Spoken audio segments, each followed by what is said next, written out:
ফয়সালকে রিমান্ডে দিয়া জজ মিয়া নাটক সাজিয়ে ইনকিলাব মঞ্চ আর জুলাই যোদ্ধাদেরকে ফাঁসানো হলে আরো একটি গণ অভ্যুত্থান নেমে আসবে জানালেন হাসনাত আব্দুল্লাহ। এই কথা শোনার পরে আমার একটা গল্প মনে পড়ে গেল। একজনের একটা কাঁঠাল চুরি হয়েছিল, তো সেই দেশের রাজার কাছে বিচার দিল বিচার করার জন্য। রাজাই কইল যে সারা দেশের সৈন্যরা তোমরা কালকে উপস্থিত থাকবা, কাঁঠাল চোরের বিচার হবে। বিচারের কাজ যখন শুরু হয়েছে সবাই কানাঘুষা করতেছে যে চোরের বিচার করবে রাজায়, তাই চোর কই?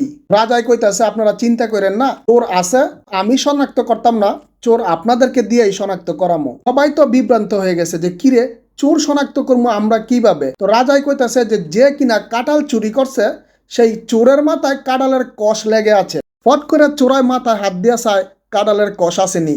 তখন তো সবাই বুঝা লাইছে যে চোর আসলে কে। হাসনাত আব্দুল্লাহর এই বক্তব্য থেকে কি প্রমাণ হইল সেটা আসলে আমি জানি না। সেটা আপনারা জ্ঞানী গুণী মানুষ আছেন, আপনারাই সিলেক্ট করেন এটা কি প্রমাণ হলো। আর ভিডিওটা অবশ্যই শেয়ার করে দিবেন।